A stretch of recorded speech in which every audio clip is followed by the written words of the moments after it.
দর্শক নমস্কার, আমি আধুনিক বাউল সুজন মালী এমন একটা ঘটনা নিয়ে সামনে আপনাদের হাজির হয়েছি, যে ঘটনা আলোকিত একটা ঘটনা।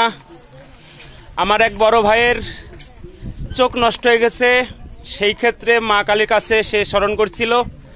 সেই মায়ের দোয়া হিসাবে, আশীর্বাদ হিসাবে 107 গ্রাম ভিক্ষা করে মায়ের পূজা দিতে হবে। আসুন আমার সেই বড় ভাইয়ের সাথে কথা বলি, যে বড় ভাইয়ের পুরো ডিটেলসটা আমরা শুনতে চাইবো। হ্যাঁ দাদা, আপনার নাম? আমার নাম স্বপন দাস। আপনার নাম স্বপন দাস? স্বপন দাস। বাসা কোথায়? বাসা রাজবাড়ী জেলা, বালিয়াকান্দি উপজেলা, ইসলামপুর ইউনিয়ন, বেড়াডাঙ্গা গ্রাম।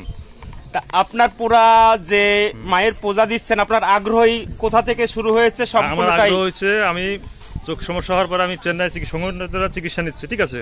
চিকিৎসা নেওয়ার পর আমি কৃষ্ণনগর, আমার ভাগ্নি বাড়ি আছে, ওখানে ছিলাম। ওর পাশের দত্তপুলিয়া একটা শ্মশান আছে, শ্মশানে বাবাজি আছে, বাবাজির কাছে গিয়েছিলাম যে আমার এরকম সমস্যা যাচ্ছে না। তা উনি আদেশ করছে তুমি বাড়ি যায় 107 গ্রাম মাইয়ে মায়ের একটা পূজা দিয়ে দাও। এই উদ্দেশ্য আমার পূজা করা, ঠিক আছে। আপনি মায়ের পূজা দেওয়ার জন্য 107 গ্রামে ভিক্ষা করছেন? হ্যাঁ, ভিক্ষা করছেন। সেই ক্ষেত্রে আপনি যে মায়ের পূজাটা দিচ্ছেন, সে মা আমাদের ধরেন তো অনেক ধরনের নাম আছে, যেরকম আপনার নাম আছে, আমার মায়ের সে নামটা আছে, সেই কোন মায়ের অনুসরণ আপনারা, মানে শ্মশান কালীর অনুসরণে আপনারা এই পূজাটা করতে যাচ্ছেন? তা দর্শক, আমি আবারও বলছি যে একটা আলোকিত ঘটনা। আমি রাজপথের পরে চলতি পথে, আমি অফিসে যাওয়ার পথে আমার দাদার সাথে সাক্ষাৎ হয়েছে। আমি সেই জায়গায় হাজির হয়েছি।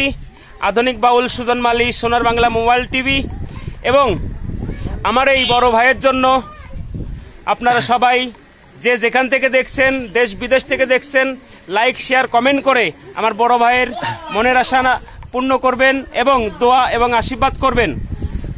দর্শক, আমি আবারও বলছি যে আমার বড় ভাই চোখের সমস্যার কারণে শ্মশান কালী মায়ের অনুসরণ হয়েছে। সেইখান থেকে আদেশ কিছু কথাবার্তার জন্য 107 গ্রাম মাগন এবং ভিক্ষা করে মায়ের পূজা দেওয়ার জন্য আমার বড় ভাই চেষ্টায় আছে। তাই তার মনের আশা পূর্ণ করুন এবং সবাইকে লাইক, শেয়ার করে দেখানোর চেষ্টা করবেন। ধন্যবাদ দর্শক, আমি আবারও হাজির হব আমার বড় ভাইয়ের সাথে সেই পূজার দিন। অবশ্যই আপনাদেরকে পূজার ভিডিওটা আমি বড় ভাইয়ের সাথে শেয়ার করে দেখানোর চেষ্টা করব। সবাইকে ধন্যবাদ।